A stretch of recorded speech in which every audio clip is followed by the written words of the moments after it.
असम के मुख्यमंत्री हिमंत बिश्व शर्मा ने रविवार सुबह 10:30 बजे 25 करोड़ रुपए की लागत से डिब्रूगढ़ के खमाटी घाट में केंद्रीकृत सामुदायिक रसोई परियोजना की आधारशिला रखी। वह हरिकृष्ण सांस्कृतिक केंद्र की आधारशिला भी रखे और परियोजना के निर्माण स्थल के भूमि पूजन समारोह में भाग लिया। आपको बता दें कि असम के विभिन्न स्कूलों में प्राइमरी मिडिल स्कूल के बच्चों को दिन का भोजन सरकार की तरफ से दिया जाता है। वह भोजन पहले सरकार द्वारा नियुक्त महिलाएं स्कूल परिसर में बनाती थी। असम सरकार ने फैसला लेते हुए केंद्रीय रूप से एक जगह बनाकर स्कूलों में वितरण करेगी। मुख्यमंत्री के साथ केंद्रीय मंत्री सर्बानंद सोनोवाल, असम सरकार के मंत्री रानोज पेगू, विमल बोरा, योगेन मोहन, प्रशांत फुकन, विधायक चक्रधर गोगोई और गुवाहाटी हरिकृष्ण आंदोलन के अध्यक्ष और पूर्वोत्तर अक्षयपात्र फाउंडेशन के अध्यक्ष जनार्दन दास भी होंगे। डिब्रूगढ़ से कैमरा पर्सन मुन्ना घटवाल के साथ रिपोर्टर अरुण कुमार जैन की रिपोर्ट। जनसाधाৰণৰ মাজলৈ আমি নৱেম্বৰ ডিসেম্বৰ মাহৰ ভিতৰত লৈ যাব লাগিব। মই আপোনালোকৰ সহযোগিতা কামনা কৰিছো। ইয়াৰ উপৰিও চাহ বাগিচাৰ শ্ৰমিকসকলৰ বাবেও এটিকলি দুটিপাত আন এক আঁচনিও আমি আৰম্ভ কৰিছো। তাৰো হিতাধিকাৰী 30 জুনৰ ভিতৰত আমি নিৰ্বাচন কৰি শেষ কৰিব লাগিব।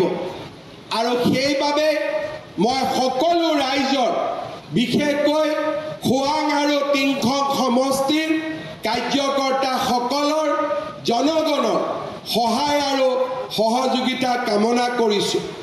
অহা 4-5 মাহত ৰাইজৰ মাজলৈ যিমানবিলাক আঁচনি আহিব, এই আঁচনিসমূহৰ একোটা মেছেজ থাকিব।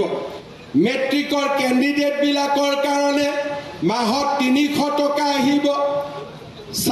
চাউলৰ লগত দালি, নিমখ, তেলৰ দাম কমিব। অৰুণোদয় আহিব। মহিলা উদ্যমিতা আহিব। এটিকলি দুটিপাত আহিব।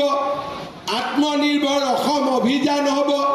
নতুন যুৱক যুৱতীয়ে চৰকাৰী চাকৰি হ'ব। এক অদ্ভুত জনসেৱাৰ ব্যাপক আৰু বৃহৎ কাৰ্যসূচী 15 আগষ্টৰ পিছত আমাৰ ৰাজ্যত কেতিয়াও কোনেও নেদেখা এক বিশাল জনসাধাৰণৰ সেৱা কৰাৰ কাৰ্যসূচী আৰম্ভ হ'ব। সকলো ৰাইজৰ সহযোগিতাৰে প্ৰতিগৰাকী দুখীয়া, দৰিদ্ৰ আৰু মধ্যবিত্ত ৰাইজক আমি যাতে সেৱা কৰিব পাৰোঁ, তাৰ বাবে সকলোৱে অহা কেইটামান মাহত নিজক উৎসৰ্গিত কৰিব লাগিব। सूचना इंडिया के सभी दर्शकों को बधाई। अब आप सूचना इंडिया देख सकते हैं जियो टीवी चैनल नंबर 4053 पर भी। साथ ही सूचना इंडिया के सभी सोशल प्लेटफॉर्म इंस्टाग्राम, फेसबुक और ट्विटर से जुड़े और पाएं आपके क्षेत्र से जुड़ी हर एक खबर। अगर आप खबरें पढ़ने में दिलचस्पी रखते हैं तो अभी लॉग इन करें www.सूचनाindia.co.in पर।